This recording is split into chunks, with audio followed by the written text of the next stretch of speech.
Bonjour à tous, le Salon des maires à la porte de Versailles à Paris, c'est en ce moment et Smartech y est présent pendant 3 jours. Alors, parmi les grands sujets, déjà, je voulais vous dire que dans ces allées et sur ces stands du Salon des maires, il y a énormément de fournisseurs de technologies. Donc, une des problématiques qu'on va adresser aujourd'hui, ça va être celle de la dynamisation des territoires qui repose notamment sur ces PME, ces TPE, ces commerces qui sont en ville, dans les régions. Comment est-ce qu'on peut les aider à accélérer leur digitalisation? Ça va être le premier sujet qu'on va aborder ensemble aujourd'hui dans cette demi-heure consacrée au Salon des maires. Dans une deuxième partie, on parlera de cette numérisation de manière plus générale, mais je vous propose qu'on démarre tout de suite avec mes deux premiers invités. Smartech au Salon des maires, c'est parti.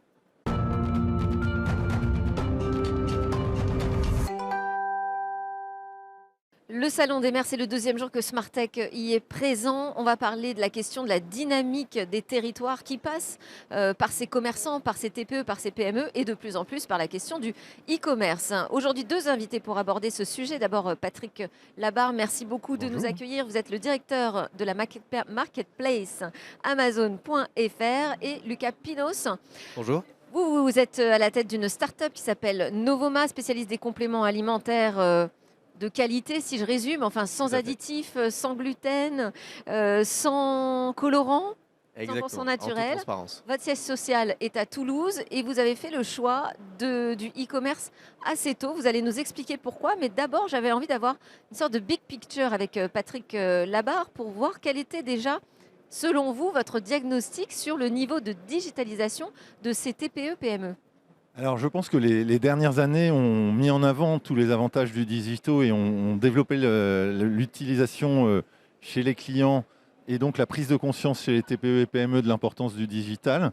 Aujourd'hui, je crois que c'est acquis. 80% des patrons de TPE et PME, d'après un sondage, voient le digital comme une opportunité de développement, mais seulement 20% des entreprises ont un site commerçant. Donc il y a encore un gap très important entre la prise de conscience de l'opportunité et la réalisation.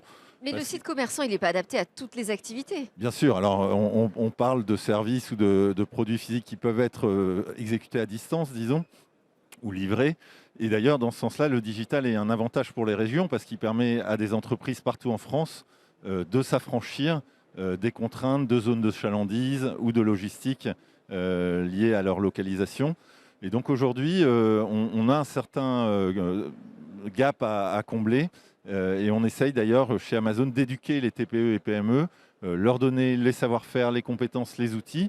À travers notre site, l'accélérateur du numérique, on forme aujourd'hui plus de 20 000 TPE et PME au métier du digital pour les accompagner dans ce développement. Donc déjà, il se passe des choses, ça accélère. On va essayer de comprendre justement comment on fait ce choix à un moment de se lancer. Alors peut-être pas pour vous dans le e-commerce parce que ça semble assez naturel, mais de choisir de le faire en plus à travers une marketplace que vous y êtes depuis 2017, je crois, sur Tout à fait, Amazon.fr. oui. Nous, ça date de Pourquoi avoir 2017. fait ce choix au départ? Alors, nous, en fait, le premier intérêt qu'on y voyait, c'est un intérêt logistique, parce que c'est vrai que c'est un métier hein, d'expédier des colis partout en France, partout dans le monde. Et Amazon, nous, ça nous a vraiment mis le pied à l'étrier, parce que ça nous a permis de bénéficier d'un service logistique de qualité partout en France, de livrer voilà, rapidement nos produits, nos compléments alimentaires. Ça s'est fait en très bonne complémentarité avec notre site aussi, qui commençait à se développer. Et c'est vrai qu'Amazon, Ça vous a permis de vous lancer dans le e-commerce sans trop de frais, c'est ça surtout? Assez rapidement? exactement, en fait, d'avoir accès à une logistique vraiment voilà, très compétente, professionnelle, chose qu'on ne pouvait pas du tout faire à notre petite échelle en 2017. On était deux à travailler dans un espace de coworking. Mais alors après, quand on grandit, est-ce qu'on se pose la question justement de retrouver peut-être une indépendance, de dire bah tiens, j'ai monté mon propre site de e-commerce? Est-ce qu'il y a des étapes comme ça dans la croissance où les stratégies évoluent? Souvent, c'est très complémentaire. Alors, dans le cas de Lucas, il pourra en parler. Je crois que son site, enfin l'activité hors Amazon et sur Amazon est assez équilibrée. Amazon a amené la croissance, la notoriété. Et souvent, c'est le cas. On a beaucoup d'exemples d'entreprises qui ont différents canaux de vente, des boutiques ou leur propre site, et qui jouent la complémentarité entre les deux. Parce que la présence sur Amazon crée la notoriété, crée le trafic, crée la visibilité de la marque, qui permet d'alimenter après une boutique physique, un autre canal de vente en direct. Et donc, il y a vraiment une très grande complémentarité entre les différents canaux. Alors, les TPE et PME françaises ont vendu plus de 150 produits chaque minute sur Oui. Amazon.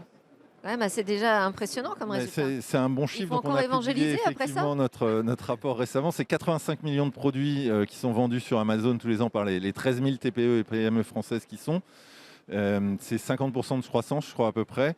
Donc il y a effectivement une opportunité très forte et qui a un enjeu très important, hein, parce que cette activité a créé de l'emploi déjà. On estime qu'il y a plus de 35 000 emplois qui sont créés par ces TPE et Lucas, je crois, pourra en témoigner, hein, puisqu'il a recruté aussi pour cette activité Amazon.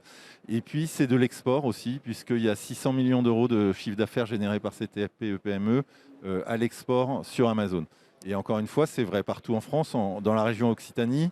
Je crois que c'est 1200 entreprises, c'est 35 millions à l'export créés par ces entreprises sur Amazon. Alors justement, quelle est la part aujourd'hui du chiffre d'affaires qui est réalisé via Amazon pour vous? Actuellement, on est aux alentours de 50%. Donc nous, c'est vraiment significatif dans notre activité.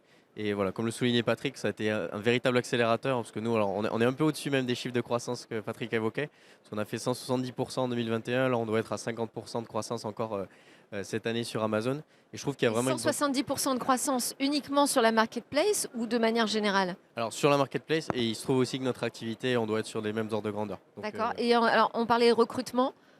absolument. En fait, Amazon est devenu un métier à part entière maintenant dans nos équipes. Donc, on fait des recrutements spécifiques dédiés à Amazon. Et je pense que sur une équipe de 13 personnes, on a 2 équivalents temps plein dédiés à Amazon. Alors ça, c'est intéressant parce que donc il faut développer des compétences spécifiques pour vraiment prendre un peu sa place sur une marketplace. Alors le but de la marketplace, c'est de mettre à disposition des TPE-PME tous nos savoir-faire, tous nos outils, nos technologies. On a investi très lourdement, hein, en 2021. On a investi plus de 3 milliards d'euros à travers l'Europe pour développer le business des TPE et PME. Donc pour nous, c'est quelque chose qu'on fait dans la durée. Ça fait plus de 18 ans qu'on fait ça. Et donc on met à disposition ces technologies, ces moyens. Après, il reste à chaque entreprise, bien entendu, à les utiliser, les exécuter. Et ça crée aussi de l'emploi. Alors j'ai vu que le travail d'accompagnement, justement, c'était quand même un facteur important de votre côté, hein, d'investissement. 3,4 milliards d'euros d'investissement réalisés en Europe pour les accompagner, ces TPE, PME. Ça prend quelle forme? Alors, il y a beaucoup de logistique déjà, hein, puisqu'on met à disposition en particulier notre savoir-faire logistique. Et c'est ce que disait Lucas sur le développement de son entreprise, permettre à des gens dont le métier, c'est plutôt de formuler des produits, innover, développer des nouveaux concepts, etc., de se focaliser là-dessus. Et puis de nous laisser gérer la partie plus opérationnelle de emballage, expédition, d'assurer un délai de livraison à travers l'Europe. C'est aussi l'avantage de notre réseau logistique, c'est qu'il permet de toucher non seulement une zone de chalandise partout en France, mais aussi à l'international. Et donc ça, c'est un des gros investissements qu'on fait. Les technologies, bien sûr, vendre en ligne, c'est un métier technologique. Donc il y a des investissements dans les moyens de paiement, dans le marketing, dans la mise en avant des produits. Et c'est tout ça qui est regroupé dans ces 3,4 milliards d'euros. Pardon. Et alors sur cet accompagnement, donc vous en avez profité largement, j'imagine, au démarrage. Depuis, vous avez recruté des spécialistes qui vous aident à travailler ce nouveau métier du e-commerce. De quelle manière ça transforme vraiment l'activité? Alors nous, ça nous a permis notamment de l'internationaliser. Et c'était l'objectif au départ? Justement, non, ça a été vraiment une externalité positive qui était un peu inattendue parce que voilà, petit français, on a commencé à se développer vraiment que sur la France. Notre site initialement n'était qu'en français. Et Amazon, justement, ça a été la porte d'entrée à un marché notamment ouest européen qui est très intéressant sur le cas du complément alimentaire et notamment à l'Italie. Pour vous donner un chiffre, sur notre site, on fait à peu près 10% à l'export, là où sur Amazon, on arrive à atteindre 30% et avoir vraiment le marché italien pour nous est devenu significatif grâce à Amazon et à la logistique d'Amazon. Et ça engage quoi de s'internationaliser? Enfin, je veux dire, c'est une grosse transformation quand même pour une entreprise. Et alors, c'est là où c'est la force d'Amazon à mon sens, c'est qu'alors, bien entendu, il a Là, fallu... c'est vous qui faites tout le travail, c'est ça? Pas tout à fait. Il y a une partie sur le développement du produit, justement, qui reste à mettre en adéquation avec les besoins ou les règles du marché sur lequel on vend. Nous, l'avantage, je pense, qu'on va proposer, c'est le business model où il n'y a pas d'investissement au départ. C'est-à-dire qu'on peut prendre le risque, on va payer finalement pour chaque pièce expédiée, pour chaque commande passée, etc. Alors que si vous voulez aller vous implanter, disons, en Italie... Alors là, vous nous parlez des frais de port, c'est vous qui prenez en charge? C'est surtout même l'investissement général de... Si Lucas voulait aller s'implanter en Italie, il faudrait probablement mettre en place des transporteurs, des moyens de paiement, une logistique, etc. Nous, on prend tout ça à notre charge, puisqu'on le fait déjà, et on va facturer à la pièce, à la commande, ce qui permet finalement de ne pas prendre le risque d'aller tester des nouveaux marchés, de développer une activité. Et une fois que ça marche, peut-être de recruter, de mettre en place ses propres moyens, comme on le décrivait. Mais ça permet effectivement de lancer une activité sans prendre de risque, en ayant des investissements massifs à faire avant même le lancement de l'activité. Et vous avez le sentiment, justement, en local, dans la région, que ça, c'est une stratégie qui est comprise, qui se développe? Est-ce Absolument. que les commerces autour de vous, parce que j'imagine que vous faites partie de cercles, de clubs, d'entrepreneurs dans la région, comme tout le monde fait aujourd'hui, est-ce que le e-commerce, c'est devenu vraiment une composante majeure du déploiement des entreprises sur le terrain? Absolument, oui, on a beaucoup de partenaires et notamment Toulousain, c'est vrai que c'est une région assez active de ce point de vue-là, Oui. avec souvent des modèles hybrides, hein, c'est-à-dire que le e-commerce n'est pas du tout incompatible avec le retail. Il y en a qui partent du retail pour aller vers le e-commerce et réciproquement, c'est notre cas. Donc voilà, nous, Amazon, ça nous a permis vraiment d'accélérer, d'avoir de la visibilité aussi, parce que c'est ça, hein, Amazon, c'est aussi une superbe vitrine sur énormément de consommateurs dans plein de pays d'Europe et du monde. Mais en même temps, on peut tout à fait avoir aussi une activité en retail, ce qui est notre cas, on est présent en pharmacie. Euh, Vous allez les voir, les maires, tous les élus locaux, tous ceux qui travaillent pour le développement, la croissance de leur territoire, qui sont aux côtés de ces PME, TPE, ces commerces, pour leur dire bah, pensez quand même à l'option e-commerce. Alors, c'est pour ça qu'on pour est ça que là vous êtes ici. Ils aujourd'hui, viennent et vous je pense voir, qu'on a eux, une ils viennent sur panoplie le de stand services pour ça. plus large que la C'est pas marketplace. forcément évident. Enfin, je veux dire, c'est pas forcément le premier truc auquel on pense quand on pense à dynamiser son territoire. Alors pourtant, je pense que c'est vraiment un levier important. Encore une fois, nous, on est persuadés qu'il y a une opportunité massive. Ça fait 18 ans qu'on y travaille, et je pense qu'il y a eu une accélération dans les dernières années qui a probablement fait prendre conscience aux entrepreneurs comme aux élus dans les régions de l'importance du sujet. Et donc oui, on travaille aussi avec des partenaires à travers notamment ce programme L'Accélérateur du numérique dont je vous ai parlé, qui est un programme gratuit de formation en ligne, donc aussi accessible dans les régions. Et donc on travaille avec pas mal de partenaires extérieurs pour développer ce programme et développer globalement l'économie à travers la vente en ligne. Merci beaucoup à tous les deux, Patrick Labarre, directeur de la marketplace Amazon.fr et Lucas Pinos, cofondateur Merci à vous. de Novoma. Merci pour votre partage d'expérience. On continue à parler de la digitalisation de ces PME et TPE dans Smartech spécial Salon des maires.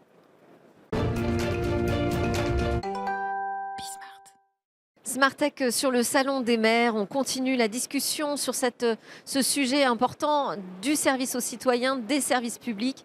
Il y a évidemment ce sujet de la numérisation, elle n'est pas forcément évidente à mener tout seul en interne. Il faut sans doute peut-être davantage avoir recours aux startups. On en parle avec mes deux invités, Thibaut Castagne, cofondateur et PDG de Vianova. C'est une plateforme Big Data, gestion des données pour optimiser cette gestion et sécurité très importante des nombreuses mobilités aujourd'hui dans la ville. Avec vous, Éric Jean Varéchard, vous êtes le directeur des activités grand public en France et au Benelux d'AWS, donc Amazon Web Services, la plateforme cloud d'Amazon. Déjà, peut-être on peut commencer ensemble, Thibaut, avec la gestion de toutes ces nouvelles mobilités, autrement dit les trottinettes électriques, les vélos, les autos en partage. J'imagine que pour les collectivités, c'est un enfer aujourd'hui à gérer.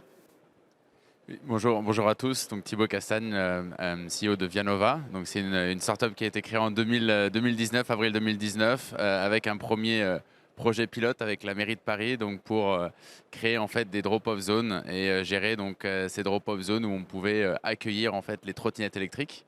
Vous avez mal présenté, c'est ça? Pardon? Je vous avais mal présenté. Non, juste pour remettre le contexte en place. Ouais, alors le contexte, c'est quand même des nouvelles mobilités. Voilà. Très différentes, très variées aujourd'hui, que les collectivités doivent gérer. Est-ce que c'est compliqué au point de devoir faire appel à des entreprises comme vous quand même? Alors c'est compliqué, surtout quand on a en fait créé des espaces publics qui sont plutôt à vocation pour les voitures. Ouais. Alors c'est compliqué parce qu'on a effectivement depuis une cinquantaine d'années créé en fait des espaces publics et des villes designées sur le modèle de la voiture, et aujourd'hui on essaye de partager en fait cet espace public avec des piétons, avec des vélos, avec des trottinettes électriques, avec des camions de livraison, avec des taxis, avec des Uber. Et ça, en fait, ça nécessite de la donnée pour pouvoir en fait placer un grand nombre d'acteurs sur un espace contraint.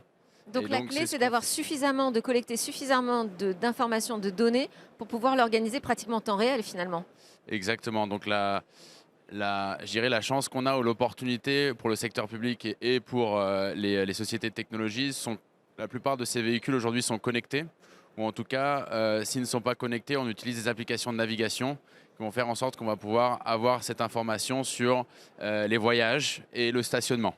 Et ça, en fait, ça va nous permettre à la fois en fait, de faire une meilleure planification en comprenant les voyages, donc c'est-à-dire pouvoir mettre en place des pistes cyclables, mais aussi en temps réel, par exemple, pouvoir envoyer des infractions si les trottinettes sont mal garées, parce qu'on saura qu'elles sont sur une position GPS qui n'est pas conforme au stationnement mis en place par la ville. Alors, ces nouvelles mobilités, c'est un casse-tête quand même de gestion, mais c'est un super service qu'on rend à tous les citadins et tous ceux qui utilisent ces différents modes de transport, parce que de toute façon, sinon, ils seraient complètement engorgés.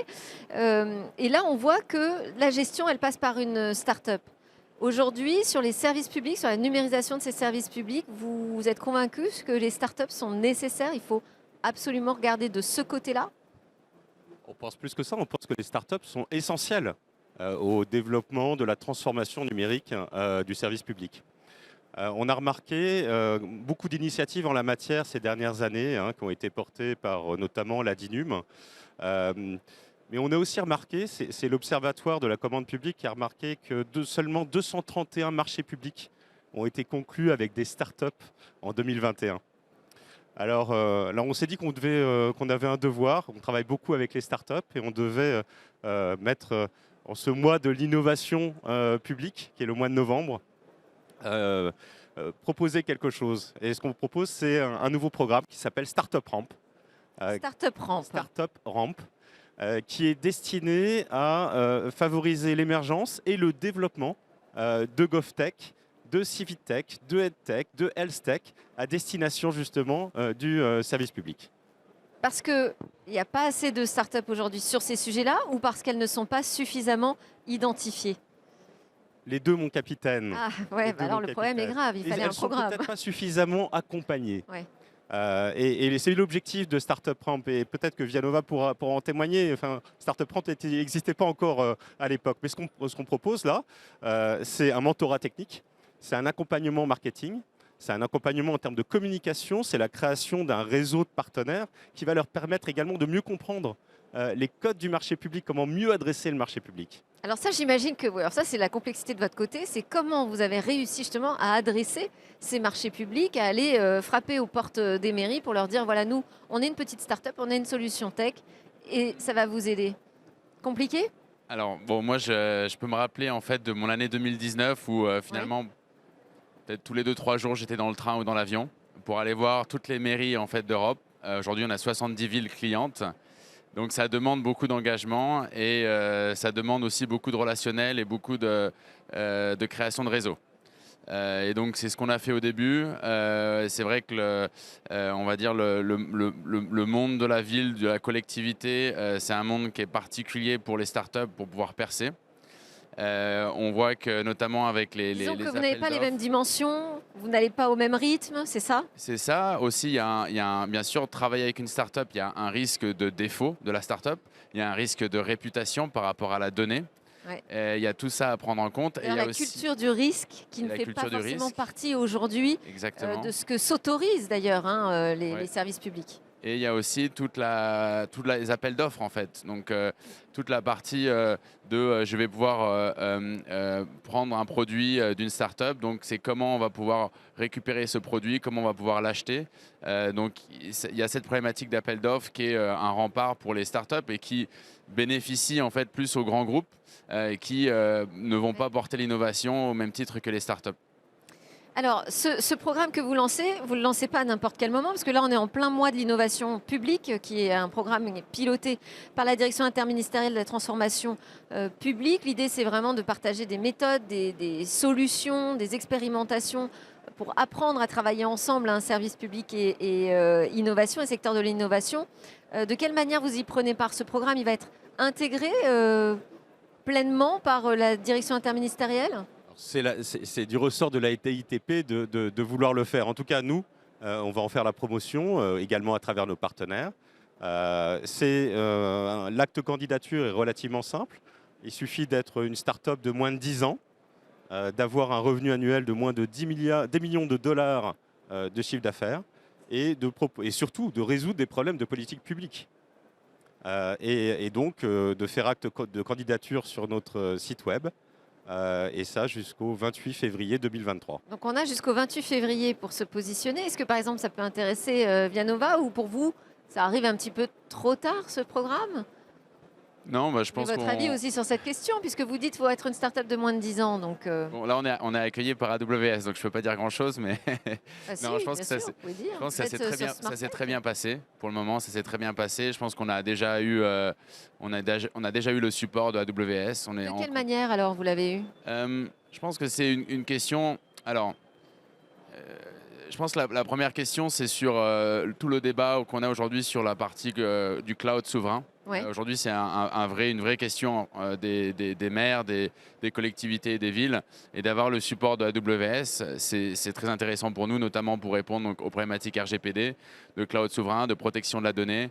Et on a besoin de ce support-là pour pouvoir justement répondre à toutes les questions de la DSI. Pour répondre à la question du risque finalement. Là, vous êtes accolé à une grande structure, une big tech, et ça rassure tout de suite vos interlocuteurs. Oui, tout à fait. Et ça permet aussi d'avoir, aussi notamment pour des gros appels d'offres et des gros projets, d'avoir la réassurance d'avoir en fait un acteur de poids derrière.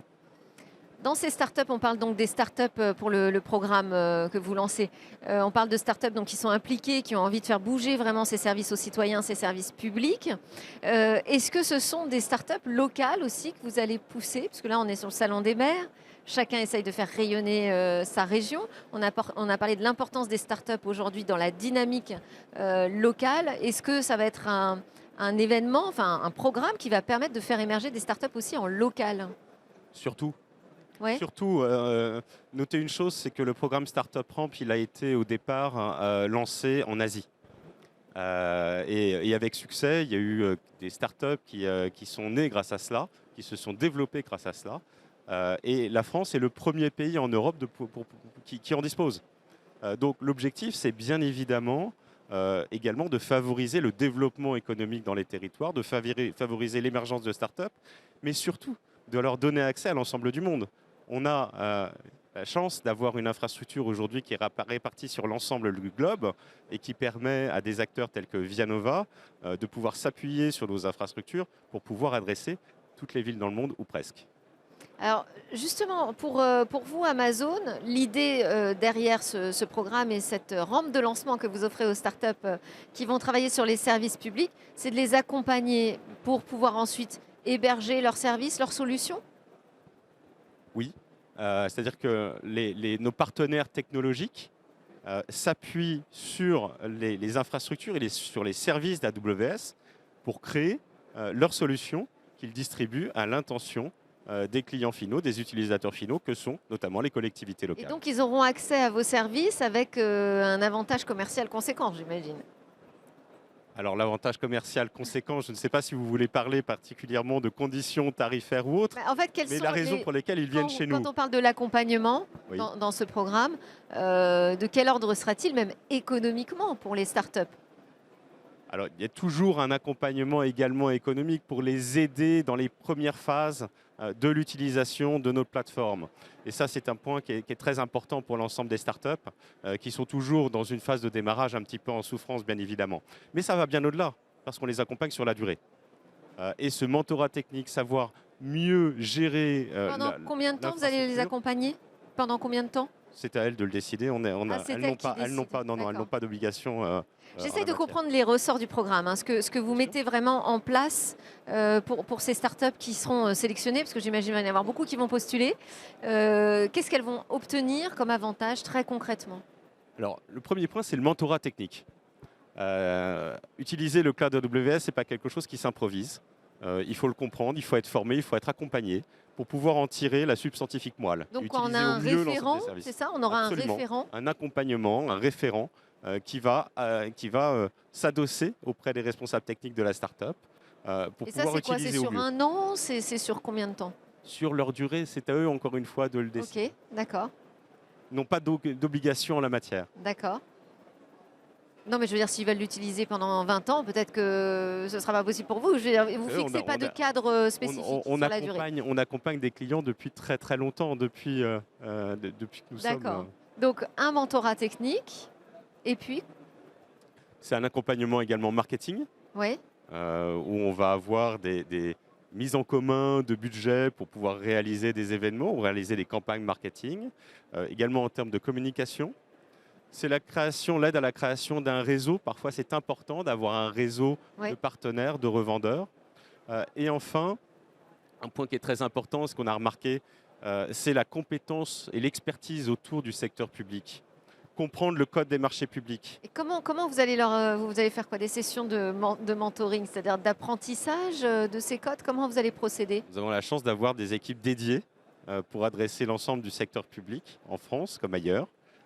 Et donc, ce sont ces ressources-là qui échangent Ce sont des avec. formations? Ce sont des formations, ce sont des échanges, des discussions, de comprendre où en sont ces startups et compléter leur parcours. Également en termes de sécurité, c'est très important, Oui. ça a été cité, la question de la sécurité et la question de la conformité est extrêmement importante pour permettre aux startups de mieux adresser le service public. De quoi vous avez le plus besoin aujourd'hui pour grandir et adresser ces marchés publics, ces services publics? Je pense que la première chose, c'est les financements. Bon, nous, on est en train de clôturer une levée de fonds, donc effectivement, ça va nous permettre d'accélérer en fait notre position commerciale et notre position technologique. On parlait justement de l'apport d'AWS. On est en pleine expansion aux États-Unis, donc ça va nous permettre assez rapidement de pouvoir aussi offrir les mêmes services pour les collectivités, et les autorités de transport aux États-Unis. Donc pour nous, voilà, c'est l'avantage. Ce dont on a besoin aussi, c'est certainement de l'expertise, comprendre le marché public et de temps supplémentaire. Voilà. Eh bien super, merci beaucoup à tous les deux. On arrive à la fin de cette émission. Merci donc Thibaut Castagne, CEO de Vianova, et Éric Jean Varéchard, directeur public secteur AWS France. C'était Smartech en direct du Salon des Maires. Vous nous retrouvez évidemment demain à la même place, la même heure.